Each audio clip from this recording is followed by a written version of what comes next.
In Arizona, we calculate child support using a child support calculator. And we look at parenting time. We look at the cost for medical care or for any special needs the child may have, extraordinary needs. The child could be a prodigy. I had one case where every one of their 4 kids was doing something extraordinarily expensive and extraordinarily unique.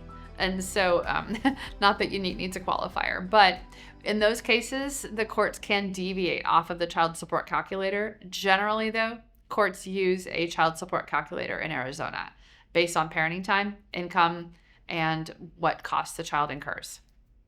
Can you modify child support after you have already gotten a child support order? The question is kind of a simple one, and the answer is absolutely. The process to get there could be a little bit more complicated. You have to show that there's a continuing and substantial change in circumstances. In Arizona, the judge wants to see that there's a move, a retirement, a remarriage, a birth of a new child, something that has happened that has changed the situation and is not likely to go away anytime in the near future. So in Arizona, if you miss your child support payment, the court could order that you have to pay something called an arrearage. The arrearage is the amount that you have to make up that you've missed.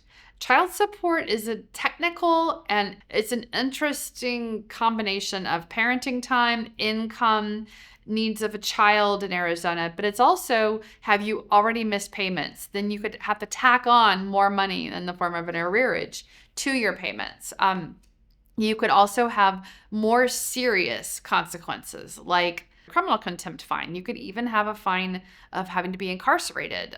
We've had clients from every range of, oh, I've just missed one payment, to I haven't paid in 3 years, to I have a child that's never been ordered mine, and now I'm being faced with a 3-year arrearage request. So it's really important to have an attorney and have them help you walk through all of the different things that could apply to your specific case.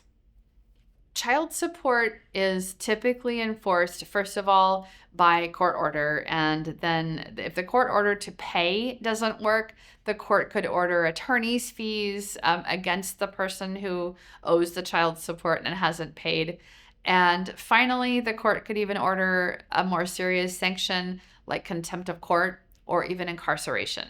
And so it's really important to avoid that. If you are the payor, you need to make sure that you're current on your obligations or that you've petitioned to modify so that you can hallmark the date of your petition to modify so that your order can stop technically once you've petitioned and served the other party. None of this really is that easy for people to determine. And so often we have people come to us with convoluted situations and we help them work it out. We really want to see you avoid any of those penalties, those outcomes. So please give us a call and let us know if we can help you kind of sort out these little finite details. If you have any questions about child support in Arizona and all of the different ways to modify it, the different ways it can be enforced, please don't hesitate to give us a call. We're happy to walk through these steps with you.